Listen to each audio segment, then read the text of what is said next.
Ibadah hari ini saya akan sentuh area bagaimana kita menjadi sukses atau kita mau bertumbuh menjadi signifikan. Ya, khotbah yang sederhana, tapi saya berdoa ini membuat Anda pulang, membuat Anda berpikir tentang hidup kita dan tentang semua hal yang hari ini kita kerjakan. Bahkan tentang pelayanan kita, cara pandang kita terhadap gereja, cara pandang kita juga terhadap kesempatan waktu yang Tuhan berikan di dalam hidup ini. Karena satu yang kita tahu, kita bisa bernafas bersama-sama, tapi sebanyak apapun nafas kita pada akhirnya akan berhenti juga, benar? Cuman bedanya berhentinya kapan, beda-beda tiap orang gitu ya. Tapi pasti akan berhenti. Artinya hidup kita ini potongan waktu yang suatu saat akan berhenti. Pertanyaannya kita mau pakai untuk apa? Apakah kita tahu seberapa berharga hidup kita dan bagaimana hidup yang berharga ini diletakkan pada kantong anggur momentum yang berguna bagi kerajaan Tuhan sehingga bukan sekedar menyelesaikan masa hidup kita, tapi kita hidup dengan menyelesaikan kehendak Tuhan di dalam kesempatan yang Dia berikan. Nah, sebelumnya mari kita buka satu ayat di dalam Daniel pasal yang kedua, ayat yang pertama. Daniel pasal yang kedua, ayat yang pertama. Pada tahun yang kedua, pemerintahan Nebukadnezar, bermimpilah Nebukadnezar. Karena itu hatinya gelisah dan ia tidak dapat tidur. Ya, kitab Daniel ini kitab yang menarik, Bapak Ibu Saudara. Daniel itu adalah orang muda yang mengalami proses di mana pembuangan di Babel. Ketika Israel mengalami pembuangan di Babel, bukan hanya Daniel, tapi dia juga beberapa teman-temannya dan ribuan orang yang bersama-sama dengan dia. Dan hari itu Tuhan izinkan di tengah-tengah kondisi yang terjepit, kepepet, hak bangsawannya diambil, situasinya begitu sulit, dia terpisah dari keluarganya, dia mungkin sedih, dia nggak ketemu dengan lingkungan yang dia kasihi, dan dia dari seorang yang merdeka menjadi seseorang yang mengalami kondisi yang terjajah. Tapi yang luar biasa adalah situasi itu tidak menjepitnya untuk menjadi orang yang lemah, tetapi justru membuatnya menjadi kuat, bersinar, dan ujungnya justru menjadi harapan bagi Israel yang sedang mengalami fase pembuangan yang diizinkan Tuhan. Ya, ada satu background yang menarik tentang Daniel, yaitu apa? Yaitu Daniel ini hidup dari lingkup orang-orang yang ada di sekelilingnya. Ya, kalau Anda memperhatikan di sekeliling Daniel, waktu Daniel masih waktu lahir dan waktu dia hidup, itu ada orang-orang penting di sekelilingnya. Yang pertama adalah Yeremia. Waktu itu Yeremia masih berusia sekitar 30 tahun gitu ya. Dan dia menubuatkan tentang Israel yang akan masuk dalam pembuangan Babel. Dan orang yang kedua adalah seorang keturunan imam, yaitu Imam Yeskiel. Dan orang yang ketiga adalah Raja Yosia. Raja Yosia ini menjadi raja usia 8 tahun, tetapi dia adalah raja yang takut akan Tuhan.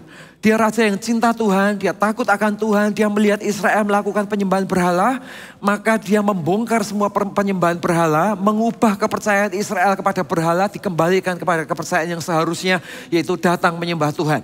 Dan hari itu revival terjadi atas seluruh Israel. Bahkan di Yosia usia 24 tahun, dia menemukan kitab Taurat, dan oleh Imam Hizkia, kitab Taurat itu diajarkan ke seluruh orang Israel pada saat itu. Jadi Yosia memerintah dan lahir revival besar di dalam generasi dan pemerintahannya, gitu ya. Nah, yang unik adalah Daniel itu lahir dan muncul dari pemerintahan Yosia ini.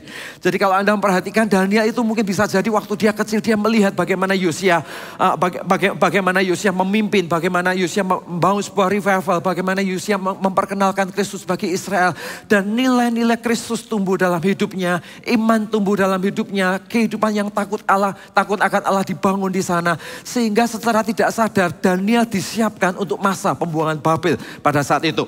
Nah, tadi di khotbah 1 dan 2 sebelumnya saya banyak berbicara tentang area ini, Bapak Ibu Saudara. Nah, khusus yang khotbah yang ketiga ini, izinkan saya berbicara dari sisi seorang Nebukadnezar. Ya, Nebukadnezar adalah sisi yang seringkali kita tidak banyak membahasnya, gitu ya. Seringkali tokohnya selalu Daniel dan teman-temannya yang masuk ke dapur api, gitu ya. Tapi hari ini coba kita lihat dari sisi seorang Nebukadnezar. Nebukadnezar adalah seorang raja yang menarik. Background seorang Babilonia dan Nebukadnezar adalah di zaman Daniel, Babilonia, jauh sebelumnya ada kerajaan Babilonia yang pertama. Ya, sebelum ada Neo Babilonia, ada kerajaan Babilonia yang pertama kira-kira 1000 tahun sebelumnya. Ya, dan Neo Babilonia ini dipimpin oleh ayah daripada Nebukadnezar, namanya Nabopolassar. Ya, dia memerintah sebuah kerajaan, menjatuhkan kerajaan Asyur, membangun sebuah kerajaan baru yang sangat besar sekali, dan dilanjutkan oleh Nebukadnezar pada tahun 605 sebelum Masehi. Nah, yang menarik adalah ini menjadi kerajaan yang sangat besar, sangat kuat, sangat kokoh, punya pemerintahan yang sangat strong. Dan ini bukan hanya untuk satu wilayah, tapi seluruh muka bumi. Babilonia hari itu menguasai seluruh dunia. Ya, dengan kondisi dan kapasitas yang dimiliki oleh Raja Nebukadnezar. Jadi Raja Nebukadnezar bukanlah raja yang sembarangan, tapi dia adalah raja yang membangun kota, punya otoritas dan pemerintahan yang sangat kuat, pasukan yang sangat tangguh, bangunan yang sangat kokoh, bahkan pintu masuknya dia di atapnya punya 350 km persegi yang bisa dilewatin kereta-kereta pasukan berkudanya. Dan kekuatan daripada Nebukadnezar adalah dia cerdas, ahli strategi, fokus membangun budaya. Dan dia benar-benar membangun kerajaannya menjadi kerajaan yang sangat kokoh. Jadi Anda bisa melihat Nebukadnezar bukanlah sekedar raja yang di dalam konotasi kita, dipakai setan untuk menjatuhkan Israel masuk ke pembuangan gitu. Di balik itu ada tangan Nebukadnezar yang memang dia kuat, dia kokoh. Dia mampu membangun pasukan, dia strategik, dan dia menguasai ilmu perang dan art, dan dikembangkan dengan begitu luar biasa di zamannya. Jadi ini bukan raja yang gagal, ini bukan raja yang mengalami hanya sesaat memerintah, bukan. Tapi dia adalah raja yang berhasil. Dan dari pemerintahan Babilonia, pergantian adalah antara Nabopolassar dan Nebukadnezar adalah pergantian kerajaan yang sangat smooth di zamannya. Dan setelah itu hampir tidak ada perubahan kepemimpinan yang berjalan dengan sangat baik. Jadi hari ini view Nebukadnezar bukanlah kerajaan yang buruk, tapi kerajaan yang sangat kuat, sangat kokoh, Bapak Ibu Saudara. Nah, pertanyaannya begini, ini yang saya mau bawa ya. Di dalam Yesaya itu bahkan mengatakan demikian. Dikatakan Queen of Kingdom, ya, putri daripada kerajaan-kerajaan, itu julukan daripada Babilonia sendiri, gitu ya. Yang menarik adalah di Daniel pasal 2 ayat 1, pada tahun kedua pemerintahan Nebukadnezar, bermimpilah Nebukadnezar ini. Apa yang dia dan karena mimpi itu hatinya gelisah dan ia tidak dapat tidur. Ya, perlu diketahui Daniel 2, 3 dan 4 di situ banyak membicarakan tentang Nebukadnezar. Kalau Anda membaca setiap pasal-pasalnya, Anda akan temukan ujung dari semua peristiwa adalah dibawa seorang raja ini untuk melihat Kristus dan mengakui Tuhan sebagai raja di atas segala raja. Jadi Daniel membuat catatan tentang ini adalah sebuah cerita tentang Daniel itu mau ngomong kepada kita bahwa ada raja yang menguasai seluruh dunia. Dia punya kekuasaan, dia punya otoritas, dia punya power, dia punya strategik, dia menguasai art, dia menguasai ilmu perang. Tapi orang itu bertekuk lutut di bawah kaki Kristus lewat apa kesaksian yang dibangun oleh seseorang yang namanya Daniel. Jadi Anda bisa membayangkan betapa powerfulnya situasi yang hari itu sedang terjadi. Nah, yang menarik Bapak Ibu Saudara, ayat yang pertama dikatakan Nebukadnezar bermimpi dan karena itu, karena apa? Karena mimpinya. Kita berkata, karena mimpinya ini hatinya gelisah dan dia tidak dapat tidur. Oke, hatinya gelisah dan dia tidak dapat tidur. Ingat, dia bermimpi sebagai raja yang mengalami kesuksesan. Dia bermimpi sebagai raja yang berkuasa penuh atas seluruh bumi hari itu dengan kekuasaan yang dia punya. Dia bermimpi dengan semua pencapaian yang dia punya hari itu. Jadi mimpinya itu bukan mimpi seperti orang yang punya masalah, tidur terus dihantui masalahnya. Bukan. Ya, bukan seseorang yang lagi bergumul atas sesuatu kemudian dihantui dengan apa yang dia pikirin karena stres dengan banyak. Tidak. Dia dalam posisi di puncak kejayaannya, di puncak kemenangannya, di puncak semua yang dia punya dan semua kesuksesan yang dia punya. Tapi di tengah-tengah situasi yang seperti ini, dia mimpi dan mimpinya menggelisahkan dia. Ini pertanyaan besarnya, why? Seseorang dengan kapasitas yang seperti ini, seseorang dengan pencapaian yang seperti ini, dengan apa yang dia bangun, dengan kekuasaan yang dia punya, dengan semua fasilitas yang dimiliki, dan semua hal otoritas yang dia punya untuk dia bisa lakukan, ternyata dia bermimpi sampai dia mengalami sebuah kegelisahan. Ya, ada sesuatu yang menarik Bapak Ibu Saudara. Ini bicara tentang apa sih? Ini bicara tentang begini loh. Hari ini tidak ada raja yang selevel dengan dia. Dan dia sukses. Tapi di tengah-tengah kesuksesannya, dia ternyata gelisah, saudara. Ternyata dia mencari sesuatu bukan sekedar tentang kesuksesan. Dia ingin menemukan tentang signifikan. Ya, dia bukan hanya ada satu titik dalam kehidupan Nebukadnezar. Dia menjadi raja yang sukses, punya semuanya, menguasai semuanya. Tapi sampai satu titik dia tetap gelisah. Ada satu area yang tidak terpegang dari semua yang sudah dia capai. Dan saudara tahukah dalam hidup kita bisa kejebak dengan area ini. Kita bisa menjadi orang yang sukses. Kita bisa punya talenta banyak hal. Kita bisa merasa hidup kita berbuah, punya kekuatan A, B, C di banyak area. Kita bisa merasa bahwa ada sesuatu yang bisa kuunggulkan tentang area tertentu dalam hidupku. Ada sesuatu yang bisa kubanggakan, sesuatu yang kita capai. Tapi di tengah-tengah semua yang kita capai, ternyata ada satu blank spot yang kita nggak pernah sampai ke sana.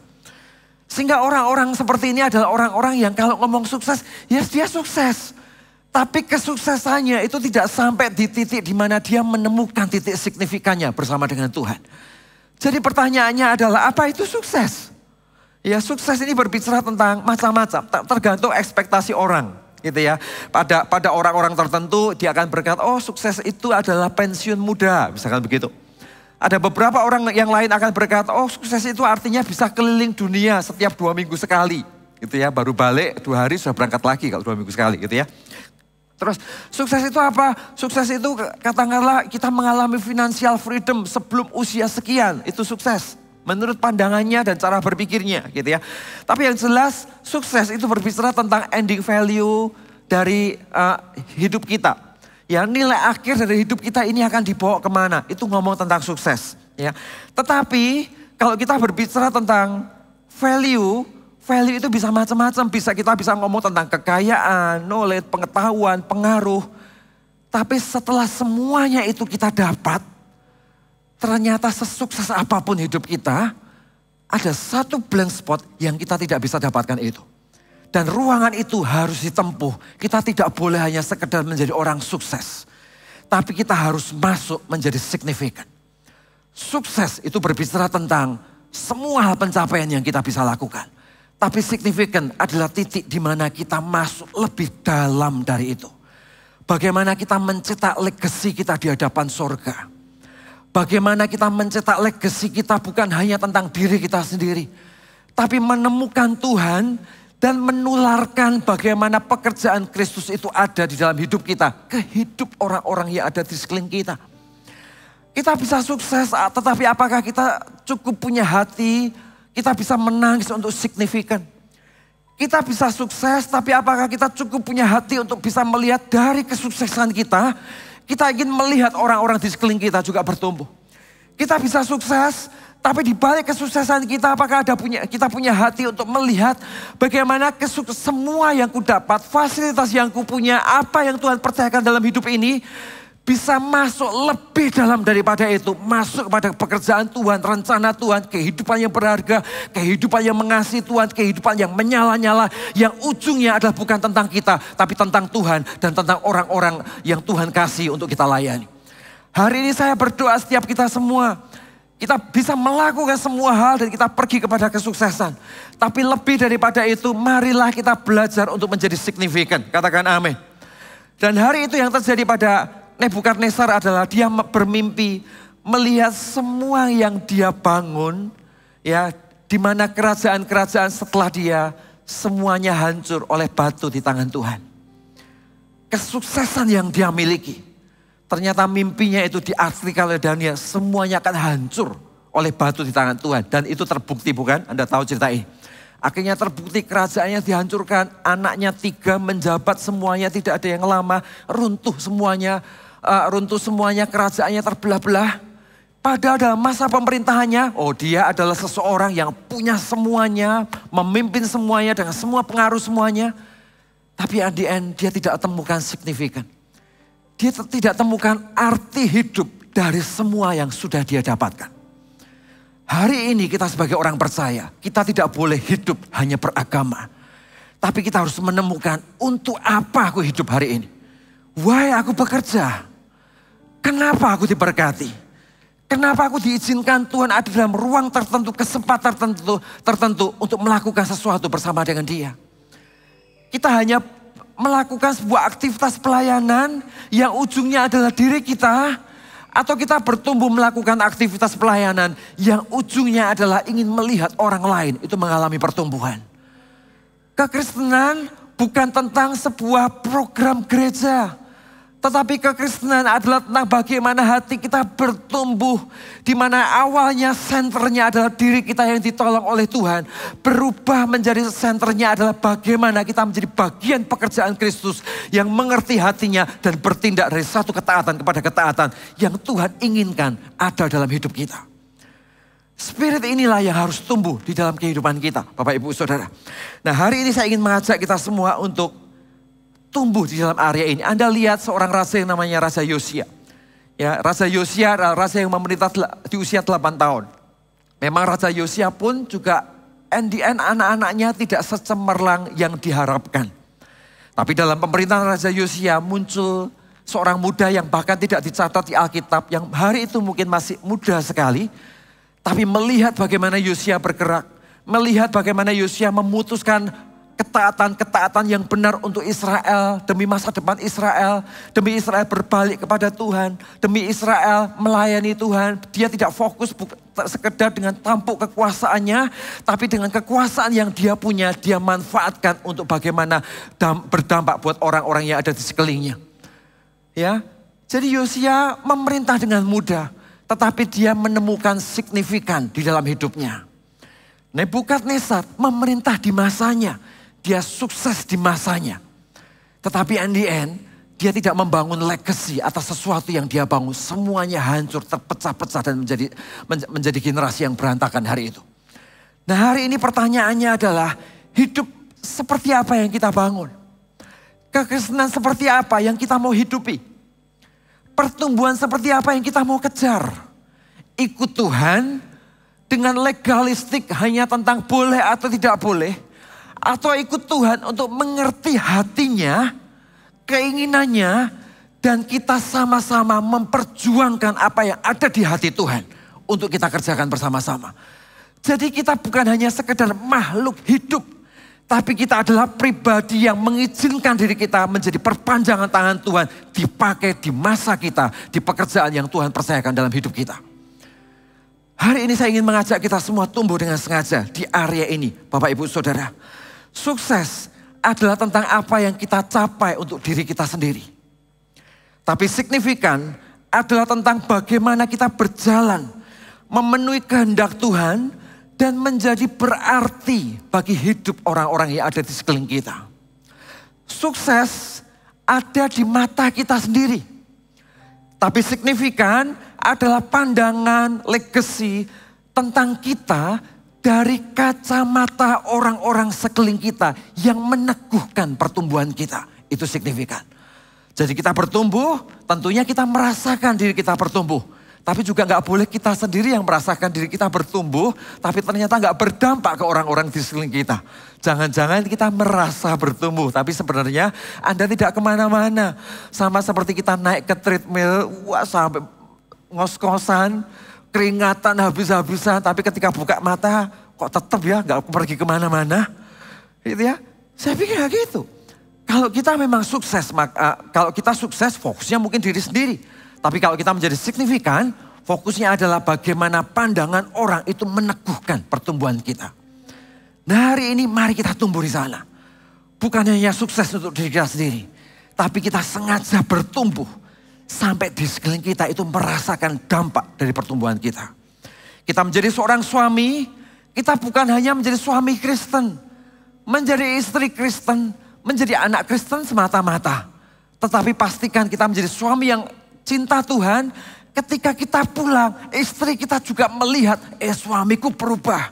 Suamiku sekarang sikapnya berubah, karakternya berubah, cintanya kepada Tuhan bertumbuh.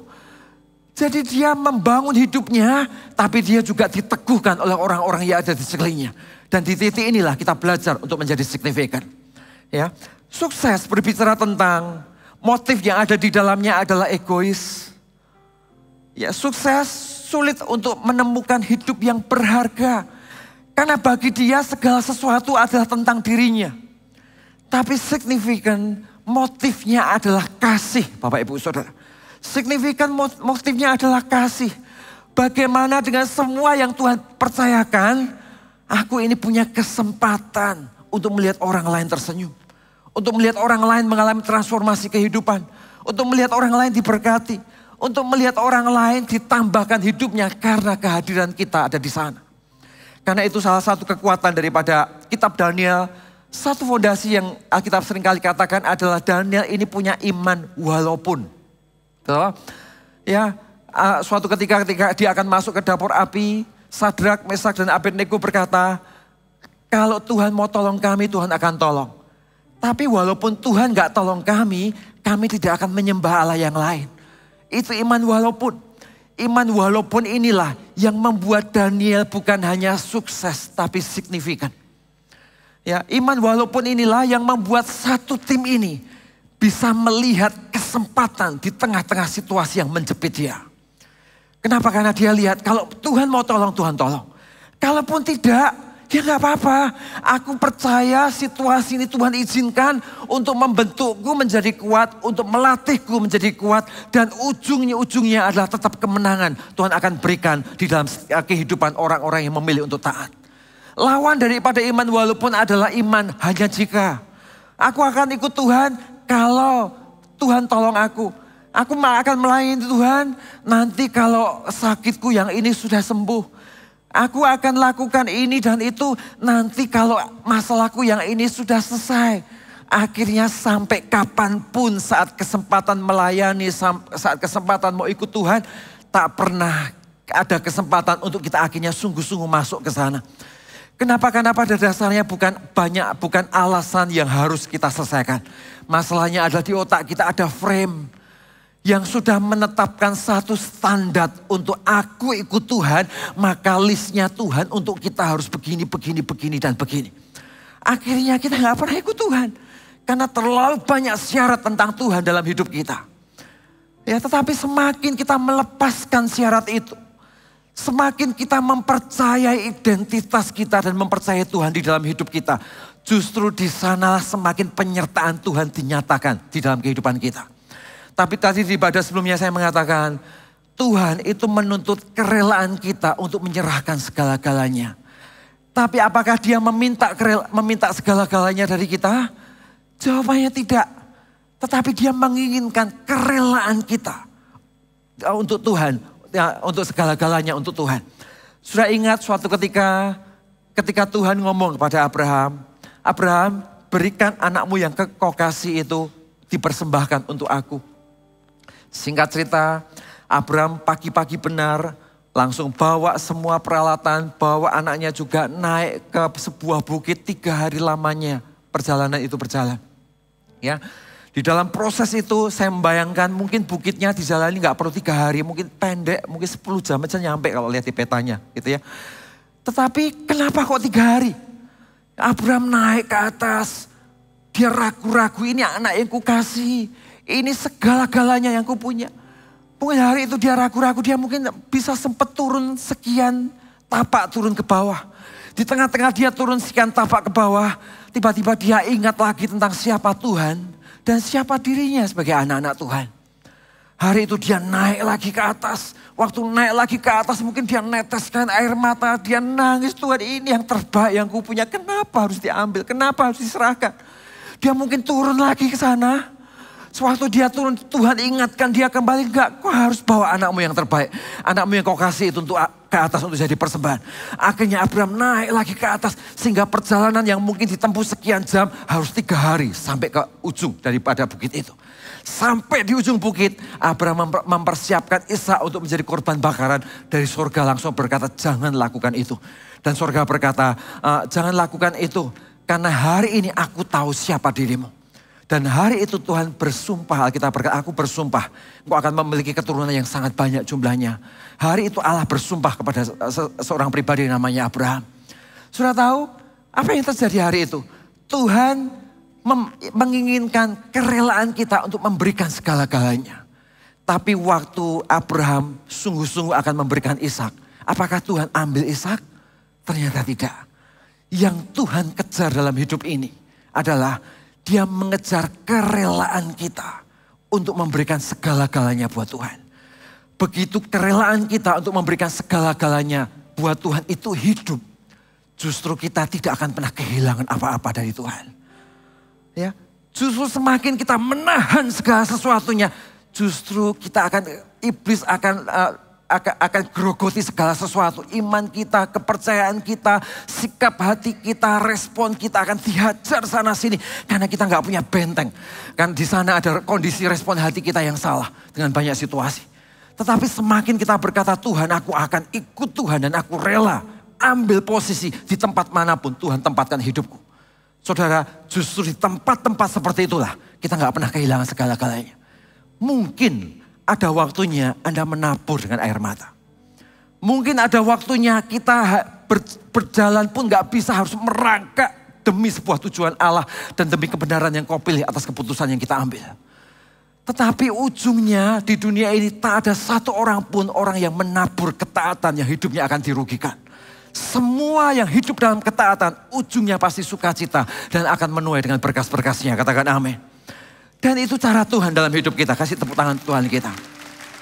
Hari ini saya ingin mengajak Bapak Ibu Saudara, mari kita tumbuh bukan hanya untuk menjadi sukses.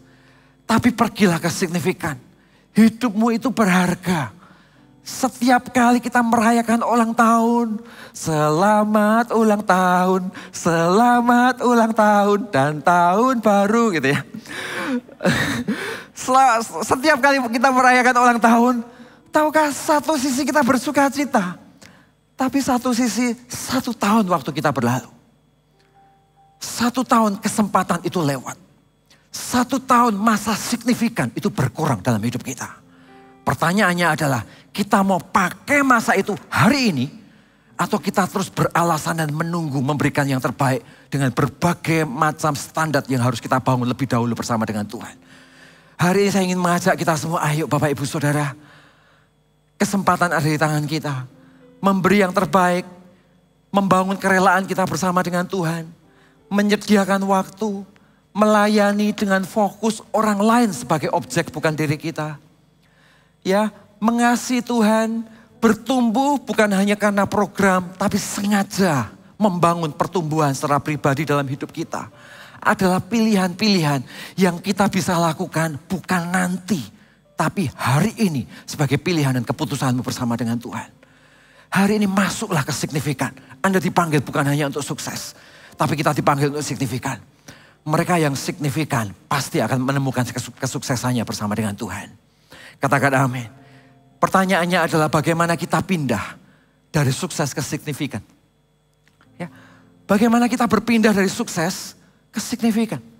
Ya, ada beberapa hal yang saya ingin siarkan kepada Anda. Yang pertama adalah datangi dan kenali panggilan Tuhan. Sederhana bukan?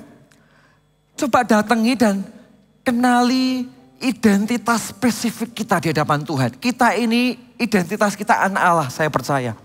Kita adalah umat yang diselamatkan. Kita adalah manusia merdeka yang dipanggil untuk masuk surga dan diberi kesempatan untuk melayani. Semua orang ada di fase itu. Tapi saya percaya setiap orang as a person, pribadi demi pribadi, ada satu calling spesifik yang Tuhan taruh dalam hidup Anda. Satu area yang menjadi wilayah Anda yang mungkin area itu bukan wilayah orang lain. Dan wilayah orang lain untuk menjadi wilayah Tuhan dalam hidupnya adalah wilayah orang itu dan mungkin tidak menjadi wilayah Anda. Dan itu spesifik. Kenapa Tuhan diizinkan untuk tumbuh di tengah-tengah kehidupan kerajaan Firaun dengan putri Firaun, sekian puluh tahun dilatih untuk dia hidup di tengah-tengah keluarga kerajaan. Karena sekian tahun setelah itu Tuhan panggil dia secara spesifik untuk masuk ke istana Firaun dan mengeluarkan Israel dari tanah Mesir hari itu. Ya, kenapa seorang Yusuf diizinkan Tuhan untuk masuk ke sumur, walaupun saudara-saudara melakukan ini untuk membunuh mimpi daripada Yusuf. Ya, yang dibunuh itu bukan Yusufnya oleh saudara-saudaranya, tapi yang dibunuh adalah mimpinya. Karena pada dasarnya saudara-saudaranya nggak benci dengan Yusufnya, tapi saudara-saudaranya benci dengan mimpinya Yusuf. Sampai suatu ketika Yusuf dimasukkan ke sumur, ditinggalkan, tujuannya apa di pikiran saudaranya? Yang dibunuh sebetulnya adalah mimpinya. Tapi ternyata mimpi Yusuf gak mati. Mimpi Yusuf cukup hidup. Ya, mimpinya terus menyala-nyala sekalipun posisinya ada di dalam sumur. Sampai suatu ketika dia diproses di Mesir dan mengalami prosesnya sekian belas tahun. Masuk ke penjara, mengalami segala situasi di sana. Sampai diizinkan Tuhan menjadi orang kedua di Mesir. Ternyata Tuhan siapkan dia secara spesifik untuk masanya. Yaitu menolong saudara-saudaranya ketika mengalami 7 tahun masa kekeringan dan 7 tahun masa kelimpahan. Setiap orang dipersiapkan untuk masa dan zamannya. Kenapa Daniel dilahirkan Tuhan di zamannya Raja Yosia. Raja yang begitu muda tapi cinta Tuhan. Di mana dia sendiri juga muda. Dia melihat ada raja yang cinta Tuhan, menjungkir balikan Baal di Israel, membuat orang-orang balik kepada Tuhan, menemukan Taurat, menginstruksikan supaya Taurat diajar atas seluruh Israel hari itu. Dan Daniel juga masih muda, melihat raja yang muda yang bisa dipakai Tuhan. Karena itu jangan heran ketika dia masuk ke Babilonia, di dalam konsep yang ada di pikirannya, dia tahu dulu sebelum aku ini ada seorang Yosia yang juga masih muda bisa dipakai Tuhan. Kenapa tidak aku ambil posisi untuk masaku ini? Untuk berdiri standing in the gap bersama dengan Tuhan. Menjadi harapan atas Israel saat Israel tidak punya harapan hari itu. Jadi setiap kita selalu dipakai Tuhan untuk sesuatu yang spesifik yang Tuhan taruh dalam hidup kita. Jadi sadarkah Anda? Peristiwa yang Tuhan izinkan terjadi, ketika direspon yang dengan benar, pasti menceritakan tentang bagaimana Tuhan sedang mengajar kita. Dan ternyata itu menjadi kekuatan untuk peristiwa berikutnya, di mana Tuhan sedang siapkan Anda di dalam area itu. Ya, area itulah yang membuat kita bisa look up dan kita bisa ngerti ternyata setiap jengkal hidup kita itu ada blueprint arahan Tuhan sengaja atau tidak sengaja. Untuk Tuhan memakai hidup kita, mempersiapkan hidup kita untuk masa tertentu, area tertentu, spesifik bagian tertentu. Untuk kita kuat di sana dan menjadi berkat di sana. Problemnya adalah kita harus temukan area ini dengan sengaja Bapak Ibu Saudara. Tiap-tiap orang punya pergumulan pribadinya dengan Tuhan. Jadi jangan lihat masa lalu Anda seperti apa. Latar belakang keluarga kita bukan keluarga yang suka melayani, katakanlah. Ya kayak keluarga saya tidak ada satupun dari keluarga kami yang jadi hamba Tuhan. Ternyata anak terakhirnya jadi pendeta gitu ya. Ya, dan tak ada satupun dari keluarga kami yang juga dulunya pakai obat-obatan. Ternyata saya juga pakai obat-obatan di masa itu. Di tengah-tengah keluarga yang semuanya nggak pakai. Tapi di tengah-tengah situasi itu Tuhan izinkan saya direbut kembali. Menang dari tempat itu. Mengalami kemerdekaan dan kebebasan di area itu. Dan hari itu tiba-tiba saya melek seperti punya nyawa kedua yang Tuhan taruh. Muncul sebuah keberanian yang gak tahu dari mana. Membuat saya melihat semua situasi yang harus ditaklukkan. Kalau pemimpin saya berkata pergi, saya gak mikir hasil akhirnya gimana. Tapi saya taat dulu masuk. Dan dengan conviction kita akan melihat buah-buah bersama dengan Tuhan. Jadi setiap orang disiapkan untuk masanya. Setiap orang punya panggilan spesifik yang Tuhan wariskan untuk dia di zamannya. Hari ini, mari setiap kita temukan area itu. Ya, kadang-kadang bukan hal yang besar, tapi hal yang sederhana yang ada di sekeliling kita. Ya, kadang-kadang kita suka marah sekali dengan mungkin anggota keluarga kita yang mungkin satu anggota keluarga A, yang satu ini B, gitu ya. Setiap buat keputusan A, yang ini B gitu ya. Buat keputusan lagi tempat yang berbeda A, yang ini B ya. Memang itulah manusia dengan semua suka dukanya begitu ya. Tapi ternyata kita diizinkan untuk ada di ruangan itu. Pertanyaannya adalah kita ada di sana untuk sama-sama menjadi oposisi dari situasi itu. Atau jangan-jangan Anda dipanggil di sana di tempat yang sederhana. Di tempat keseharian kita ini. Jangan-jangan itu adalah tempat di mana kita bisa menjadi berkat dan sumber damai dari kondisi itu. Semua pilihan ada di tangan kita. Tujuannya adalah, yang penting fokusnya adalah kita menemukan pasal kita di masa kita hidup atas kesempatan yang Tuhan berikan di dalam hidup kita. Katakan amin Bapak Ibu Saudara. Yang kedua adalah bagaimana kita pindah sukses ke signifikan. Kita mengizinkan diri kita untuk dilatih dengan caranya. Ya, izinkan Tuhan melatih hidup kita. Izinkan situasi direspon dengan positif. Maka di tempat itu akan menjadi latihan iman buat kita.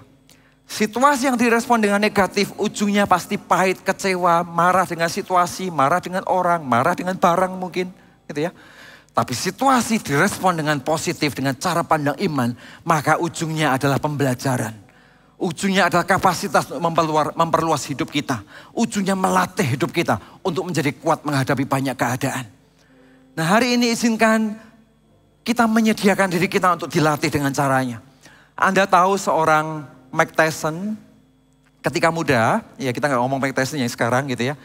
Mike Tyson ketika muda yang dijuluki si leher beton itu punya seorang pelatih yang namanya Cus D'Amato. Dia tidak terlalu tinggi, usianya sudah 50 tahun sekian di zamannya Mike Tyson masih muda dan menjadi pelatihnya. Anda bisa membayangkan itu kalau disikat beneran bisa tumbang gak bangun. Saudara. Betul? Tapi pertanyaannya adalah kenapa tetap ada pelatih? Anda temukan atlet besar Piala Dunia, memenangkan Piala Dunia, tapi ternyata di belakangnya tetap ada pelatih. Ternyata dia bisa melakukan banyak hal, dia potensi melakukan banyak hal, dia punya talenta yang begitu luar biasa, dia bisa mengelola dan menumbuhkan kapasitas kemampuannya, dia menumbuhkan semua yang baik, potensi dalam hidupnya dengan berlatih, dan dia bisa melakukannya sendirian. Semuanya dia bisa lakukan sendirian, semuanya dia bisa bertumbuh, dia latih dirinya, dia latih disiplinnya, dia latih effortnya, dia bisa lakukan semuanya, kecuali satu hal. Dia tidak bisa melatih area yang dia tidak bisa lihat. Ya setiap kita bisa ahli dan membangun hidup kita semikian rupa. Tapi sehebat-hebatnya kita tidak akan pernah bisa melihat blank spot kita. Di mana blank spot kita itu butuh orang lain untuk membantu melihatnya. Dan ketika orang lain membantu melihatnya, biarkan itu menjadi tempat untuk melatih hidup kita. Tempat untuk itu mengembalakan kita. Karena itu respon hati yang benar dan mengizinkan pemimpin-pemimpin rohani itu diizinkan untuk melihat blank spot hidup kita. Mereka punya ruang di hati kita untuk berbicara. Mereka punya ruang di hati kita untuk menasehati. Mereka punya ruang di hati kita untuk menegur. Mereka punya ruang di hati kita untuk menggembalakan. Sehingga gereja ini bukan hanya menghadirkan orang duduk di kursi Anda. Tapi sekian tahun berjalan Anda tumbuh terus menjadi orang yang begitu keras. Di saat semua di sekeliling Anda sedang mengalami sebuah pertumbuhan. Saya pikir mengikut Tuhan gak gitu ceritanya. Kalau kita sungguh-sungguh mengikut Tuhan dengan hati kita. Pasti ada sesuatu yang berubah. Dan kalau sesuatu berubah, maka kita izinkan kebenaran itu tinggal di dalam hidup kita. Termasuk di dalamnya adalah membangun respon hati yang benar saat dilatih.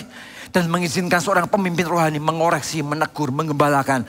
Dan membangun sesuatu atas blank spot yang tidak bisa kita lihat di dalam hidup kita. Jadi hari ini izinkan dia mengelola. Izinkan dia membentuk hidup kita dan melatih kita menjadi kuat. Karena ujung dari hidup kita bukan hanya tentang sukses. Tapi bagaimana setiap potensi yang ada dalam hidup Anda itu menjadi berguna bagi kerajaan Tuhan. Bagaimana setiap potensi dalam hidup kita itu berjumpa dengan hati yang mengasihi Tuhan. Dan dia menjadi tajam bukan hanya untuk dirinya. Tapi untuk orang-orang yang Tuhan kasihi untuk dilayani. Yaitu mereka yang ada di sekeliling kita. Hari ini mari kita bertumbuh di area ini dengan sengaja, Bapak Ibu Saudara. Yang ketiga adalah pikirkanlah cara untuk menambahkan nilai pada hidup orang lain setiap hari. Sederhana bukan? Mari sama-sama setiap kali kita punya kesempatan untuk bernafas, kita syukuri nafas yang Tuhan percayakan. Ya karena ada waktunya nafas begitu mahal untuk kita dapatkan bukan? Ya. Saat kita punya menikmati semua yang hari ini masih ada untuk kita nikmati, syukuri. Karena rasa syukur dan rasa cukup itu menjadi pijakan fondasi untuk melihat hal-hal baik yang Tuhan berikan dalam hidup kita. Orang yang tidak bisa bersyukur, akhirnya dia tidak melihat sesuatu yang baik yang ada di depannya. Karena dia selalu melihat ke belakang dan selalu dia berputar dengan respon yang ada di belakang. Padahal di depannya Tuhan sedang menyediakan sesuatu yang baik. Kita harus bersyukur dan kita harus hidup dengan rasa cukup. Mengizinkan Tuhan penuh dalam hidup kita dan ada dengan spirit yang kasih yang cukup di dalam hidup kita. Dan dari titik itu atas setiap kesempatan yang Tuhan berikan dalam hidup kita. Setiap kali kita tutup mata dan berdoa, berpikirlah gimana ya caranya aku menambahkan nilai di hidup orang lain. Gimana caranya hidupku ini, kehadiranku ini, kalau aku pergi ke sebuah tempat, ketika aku pergi ke ruangan tertentu, ketika aku punya tanggung jawab tertentu, di situ aku bukan hanya menyelesaikan sebuah tanggung jawab, tapi di balik setiap tanggung jawab yang diselesaikan, kita punya nilai yang kita tambahkan di area itu. Kita punya nilai yang dengan sengaja ditabur. Kita punya nilai yang dengan sengaja dibagikan. Kita punya nilai yang dengan sengaja dibangun. Sehingga keberadaan kita adalah tentang bagaimana punya dampak buat orang-orang yang ada di sekeliling kita. Ujungnya adalah biarkan orang-orang di sekeliling kita mengenal Tuhan. Ujungnya adalah supaya orang-orang di sekeliling kita ngerti bahwa hidupnya itu ada orang-orang yang mengasihi. Ujungnya adalah orang-orang di sekeliling kita mengerti bahwa bukan hanya tentang apa yang dia terima semata-mata, tetapi dia juga belajar bagaimana dia berbagi hidup dengan orang lain, karena dia tahu dan dia melihat ada orang yang berbagi hidup dengan dia. Sudah suatu ketika, ini kesaksian lama sekali ya, saya ulang di sini gak apa-apa.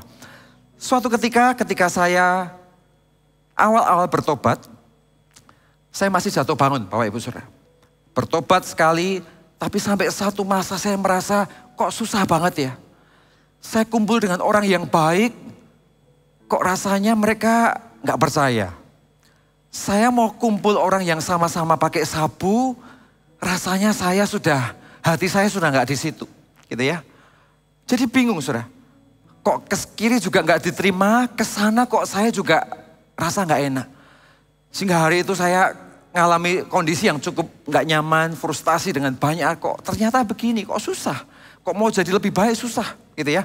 Mau coba mengubah dan menata hidup lebih baik, ternyata kok penerimaannya kok tidak semudah itu. Banyak orang gak percaya dan sebagainya. Itu situasi yang kita hadapi. Sampai suatu ketika saya gak tahan, saya masuk ke diskotik, saya minum ekstasi beberapa biji dan mengkonsumsi sabu saat itu. Saya masuk ke sebuah diskotik, sampai diskotik kurang lebih jam 1 siang saya gak kuat Saudara. Saya gak kuat, akhirnya saya jatuh di bawah speaker. Perlu saya sebutin tempatnya ya. Di speaker di salah satu tempat di Surabaya, gitu ya. Saya jatuh speaker di sana, ya. Saya jatuh di sana, saya cuman geleng-geleng begini sudah gak kuat Bapak Ibu Saudara. Terus ada satu teman di kos-kosan ya, yang tahu saya pergi kemana.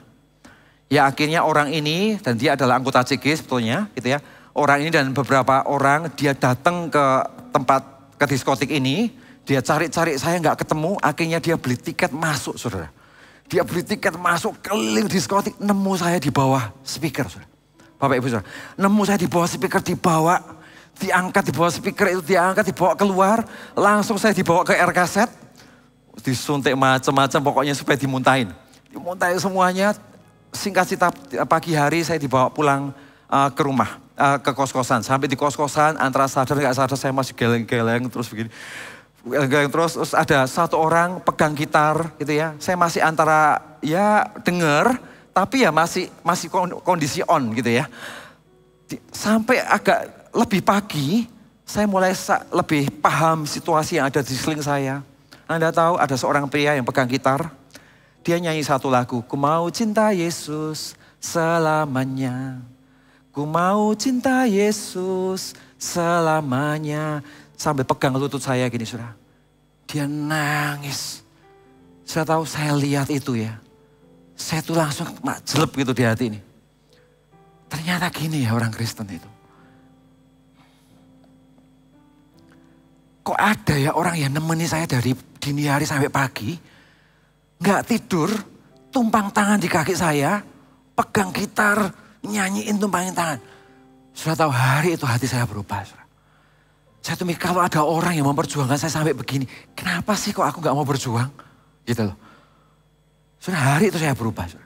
Hari itu tiba-tiba muncul satu kekuatan dari Tuhan. Saya ngomong dengan Tuhan, Tuhan apapun yang terjadi. Saya mau berhenti sejak hari ini. Jadi hari itu berhenti total langsung. Gak pakai sikit-sikit. Jadi tepuk tangan untuk Tuhan. Masanya kita lewati dengan suka dukanya. Ya, masa sako-sakonya pas kita lewati. Tapi hari itu yang ada di pikiran saya, gimana saya pokoknya berhenti total sejak hari itu. Kalau mau mati ya udah mati hari itu.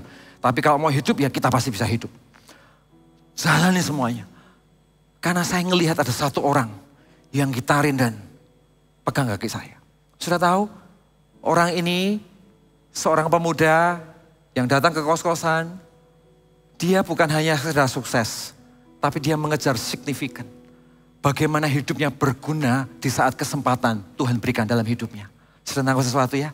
Dan saya berdoa semua orang yang ada dalam ruangan ini. Kita dipanggil bukan hanya untuk beragama. Tapi kita dipanggil untuk mengerti hati Tuhan. Berjalan senada dengan keinginannya. Dan mari kita bekerja sama sebagai kerajaan Tuhan untuk menyelesaikan apa yang jadi mimpinya.